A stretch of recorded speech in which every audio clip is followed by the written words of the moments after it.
Thomas is a kid's show. No duh, but if so, why does it have such a huge adult following? Well, it was a really good kid's show. For its charming characters, world building, and realism, it put itself above most other kids' shows. And not to mention, it was all done with real model trains. The stories were fun, engaging, and most importantly, they felt real. They acted like regular trains, and that helped Sodor, and all the characters, feel real. This is all thanks to Wilbert Awdry, who wrote the original book series Thomas is based on, aka the Railway series.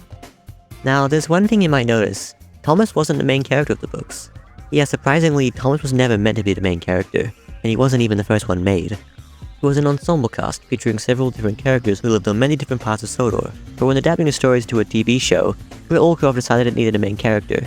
Thomas had always been the most popular character, so much so that only one book after he debuted, he had another whole book to himself. But Wilbert Awdry just didn't find Thomas very interesting, and so focused on other characters. There's also the issue that the Railway series just isn't a very good name. It's so vague and sounds more like a placeholder if anything, while the name Thomas the Tank Engine and Friends, though a bit long, conveys what the show is about way more. It's about Thomas and his friends, who are trains. It's a show about trains as much as about the characters themselves. You couldn't make them humans, animals, or really anything else. It's Thomas the Tank Engine and Friends. The first 2 seasons were great, adapting the books pretty well, but it was around season 2 when the crew faced an issue. There wasn't enough Thomas stories to use. Luckily, Wilbert's son Christopher had recently rebuilded the Railway series, so they commissioned a new Thomas book by him. Side note, everyone complains about this book more about Thomas the Tank Engine having a really bad title, but look at the other Thomas sequel book, Tank Engine Thomas Again. Like, did you have a stroke? So despite straying a little bit from the source material, season 2 was very good, possibly my favorite, but then season 3 faced another issue. Still no Thomas. And then they managed this issue by adapting magazine stories, and also not crediting the guy who made them. Poor Andrew Brenner, shame he couldn't write for any more episodes after that. Wink wink, I'm very funny. This made season 3 kind of a bizarre season. Switching from these cute little magazine stories about Thomas, Percy, etc. to some of the more dark and dramatic Railway series books. Famously, Wilbert hated this season, and specifically the episode Henry's Forest. A lot of people seem to make fun of him for it, but personally, I don't blame them. Season 3 has some great moments, but also has some stories that just kind of feel like crap happening for no reason.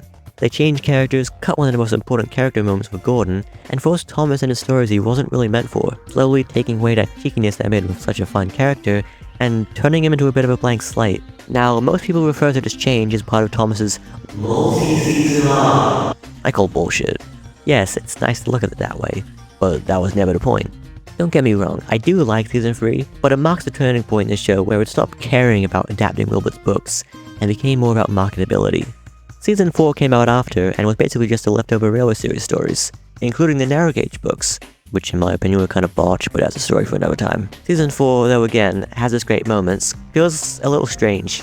It has a great first half for the most part, but then just kind of doesn't know what to do with itself after. This is also the season where they started trying to cut all mentions of the real world, slowly leading Thomas away from its original premise. So what has this whole rant really been about? Let's finally get to the point. Let me tell you about Season 5. Season 5 is regarded by most as the best season of the whole show, and for a long time, I loved it. It takes the world of Thomas in a new, wacky direction unlike anything we've seen before. Every episode was a race, rescue, or runaway, or even all at once. The characters now bicker and banter constantly with some hilarious dialogue, and Thomas had completed his and did absolutely nothing this year. I don't like Season 5. Every single episode of this season is just either the most insane, out of place and ridiculous action set piece, or it's the most boring shit imaginable. In fact, most of the time it's both.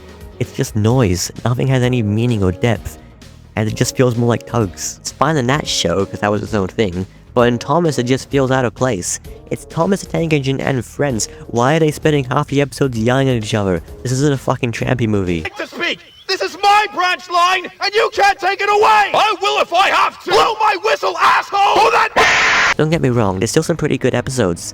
I like the Fat Controller stories, except Toby's discovery why he's such a pussy. Cranky Bugs, Duncan gets spooked, Busy going backwards, James and the Trouble of Trees is okay, I suppose. Happy Ever After is kinda cute, I guess. And, no, yeah, that's it. And all of these problems are encapsulated in one single infamous episode. An episode that, for some reason, everyone loves despite breaking so many rules, Rusty and the Boulder. I genuinely hate this episode. It's just really dumb. Okay, let's go over the plot.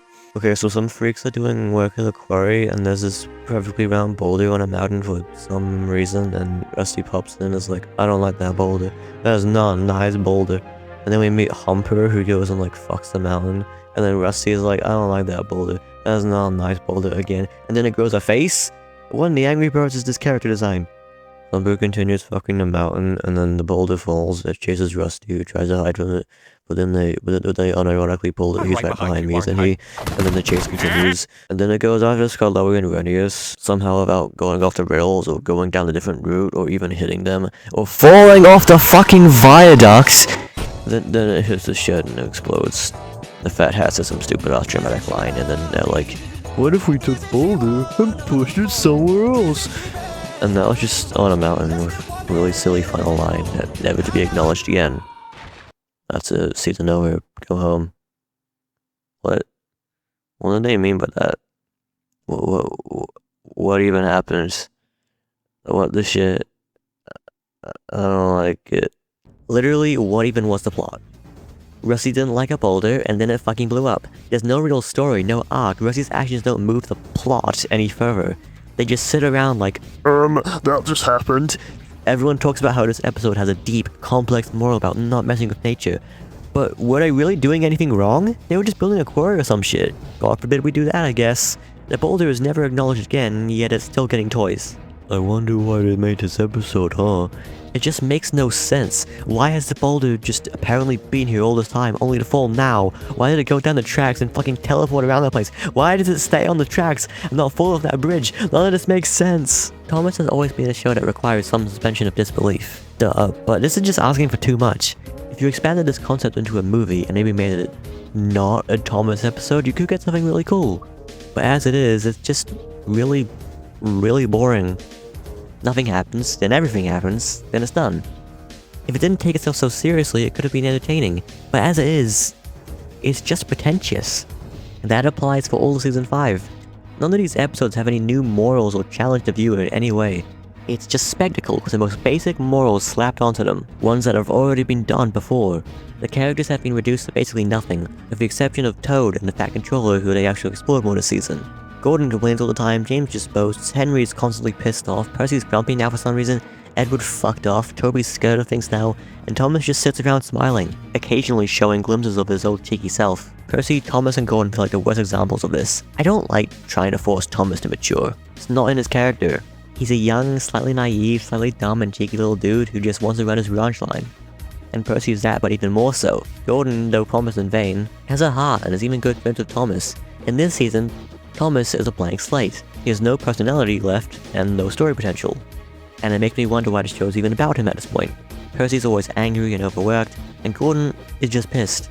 It leads to so many boring, slow scenes of the characters just sitting around and arguing. Most people say it makes it a more realistic workplace environment, but holy shit, it's just so fucking obnoxious. They are Thomas, the tank engine, and friends. Yet they just seem to hate each other, and I question the show's title. Suddenly everyone feels like the same blank character, and then there's the fact that in almost every single episode an engine crashes, and then just pops up moments later completely fine. While yes, the crashes are fun to watch, in my opinion it just completely breaks all immersion I had in the show. Previously, when a character crashed, it was a big deal. The flying kipper crash put Henry out of commission for ages, and the seriousness of it was felt, arguably more so than the books. Duck's barbershop crash, though it leads into a silly scene, was treated with a sense of urgency and dread. But in this season, crashes are just punchlines. Yes, there were some more silly crashes previously. Take Thomas Comes Breakfast for example, but that was like one episode. When every single episode of the season is just a silly crash, it just loses all impact. I just end up wondering why any of these engines are still in service, and how the hell this railway hasn't gone bankrupt or been sued. Season 5 is just noise. It's just jingling keys. The characters began to lose everything that made them special, railway logic is stretched to its limits, and all suspension of disbelief is lost. Thomas stopped being Thomas the Tank Engine and Friends, and just became Thomas and Friends, a dull, simplified, lifeless version of itself that has no care for realism. To put the nail in the coffin, this was all basically just a pitch reel. It was all to show what Thomas could do on a movie scale, and led to Thomas and the Magic Railroad. What did all this crap lead to? A movie where Thomas has 11 minutes of screen time, and the only action scene is a chase scene where nothing interesting happens and then a bridge falls. None of it was worth it. It's honestly sad. If the series continued on in this style, it could have become great. If Britt and David continued to write for Thomas, they could have worked out the issues and it could have all been fine. But now, the seasons left is basically the season 12 of Classic Thomas.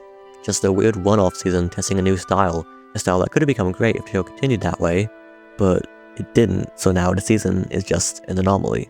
I genuinely used to love this season as a kid, so it does kind of make me sad that I can't look at it the same way anymore. In my opinion, this is where the show fell off, dropped the ball, jumped the shark, and stopped being what it once was. But that's fine. Most people can clearly look past and even enjoy Season 5's flaws. Most of you probably won't agree with me, but that's fine. Season 5, as bad as it is, still feels like art. It was made out of passion. In my opinion, misguided passion, but still passion. We're still talking about it all these years later. It must have left some kind of impact, right? That's the beauty of art. Everyone views and interprets it differently. And that's what makes it fun to discuss. So, don't kill me over this, guys.